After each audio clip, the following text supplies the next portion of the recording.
about it. The Browns sweep the award ceremonies. Let's get into that right now. We'll look at no other than me, Jay Crawford, and Adam the Bull talking about the Cleveland Browns on today's UCSS show. If you have not checked that out, make sure you check out UCSS, subscribe to the channel so you don't miss this. But here's some ideas of what we thought about the Cleveland Browns and what they did.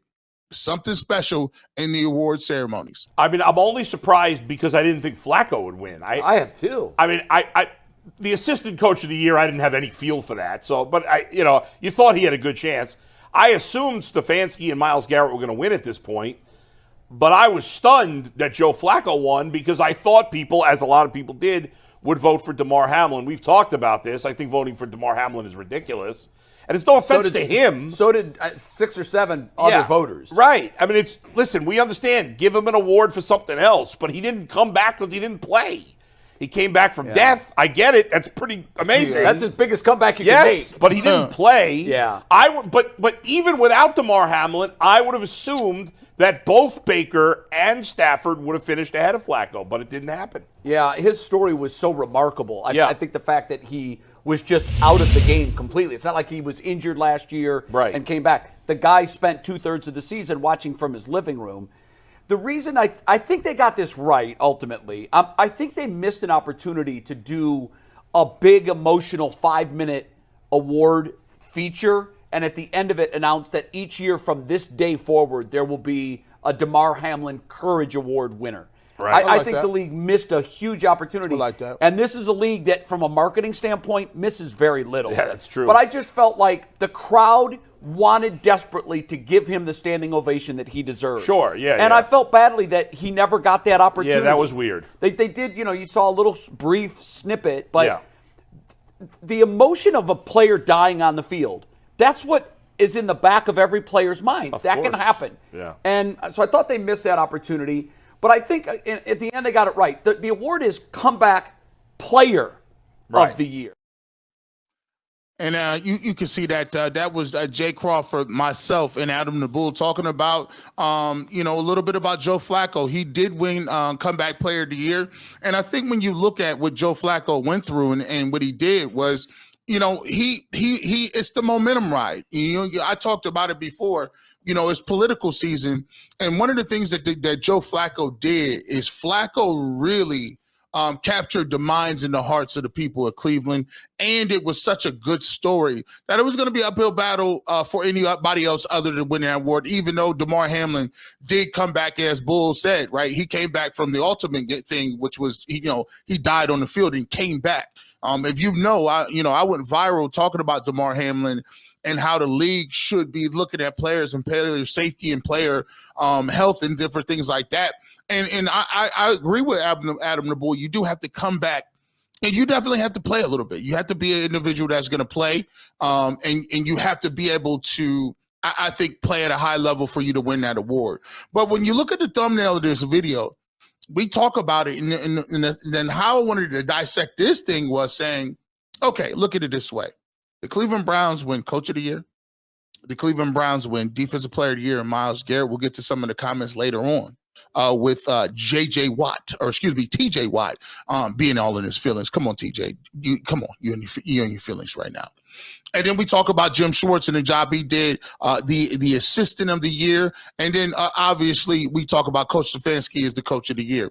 Now, look, I talked to Mike McNuggets, and he said this on the way into the show today as we were doing our morning meeting. He said, man, you know what, G. Bush, it's kind of crazy that we swept these awards, and yet and still it leaves an even worse taste in my mouth because you like to figure that if you got the Defensive Player of the Year, the Coach of the Year, the best assistant coach, and the Comeback Player of the Year as quarterback, you should be able to beat the Houston Texans.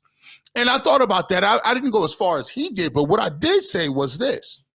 As I look at this situation and I talk about it, one of the reasons why this is so difficult for me is I look at it and say, are you any closer to the Super Bowl, the ultimate prize. Yes, we got these 4 awards, and that's nice. And for the fan base, it's something that's nice to look at because we don't get celebrated often.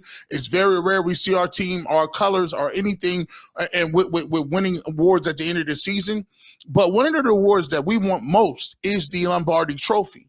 And my question is to you is, it's an interesting season because it's not duplicatable, because Joe Flacco came in and did what he needed to do, kind of like as a buffer for the Browns. He led them. He didn't have them drop in the standings. They didn't make the playoffs. Myles Garrett has been one as defensive player of the year since he's been in the league.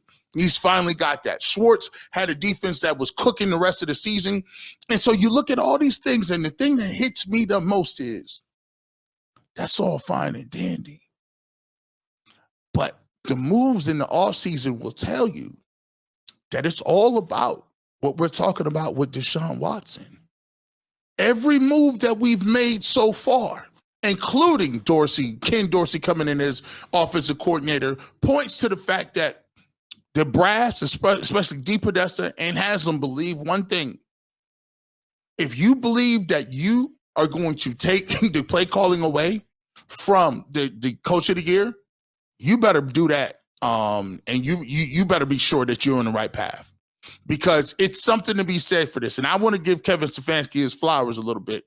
You could be a detractor. I said this on Cleveland.com.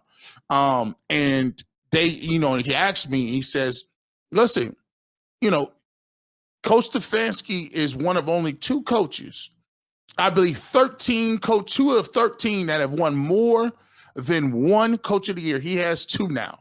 And when you look at some of the names that you got Parcells, you got George Halas, you got Don Shula, you got some of the who's who in coaching. And when you got the who's who in coaching out there moving around, and you hear the fact that these are the guys that he's associated with, you better be sure that you got it right with the offensive coordinator if you are going to strip him of plays. And one thing to be said, man, there's some men lie, women lie, numbers don't. He definitely has 2 out of 4 years. And think about what he did. He did it in COVID. He also did it when you have 5, 6, 7 different quarterbacks. So there's one thing I will say. I got to give Coach Stefanski his flowers, and that's something that we really got to talk about moving forward. But here, to me, I think, this is going to be a year that we have to definitely look at, and I think it's going to be interesting because I don't think they're necessarily any closer to getting to the Super Bowl. And I had to say that in dismay because I look at what Patrick Mahomes is doing. He's the Michael Jordan of football right now. I've said it on multiple platforms, and there's a bunch of people that never got championship rings because Jordan happened to be in their way. I talk about it. The Stocktons, the Malones, the Patrick Ewings, the Charles Barkleys of the world, the Reggie Millers of the world, right? Even when he was really, really cooking, teams like Clyde Drexler never got no ring while he was hanging out. The Mitch Richmonds, you got the Chris Mullins, the really good players at that time never saw any rings because of Michael Jordan. The Browns need to do something very special and to get in that upper echelon, and they better implement Operation Stockpile when we talk about that.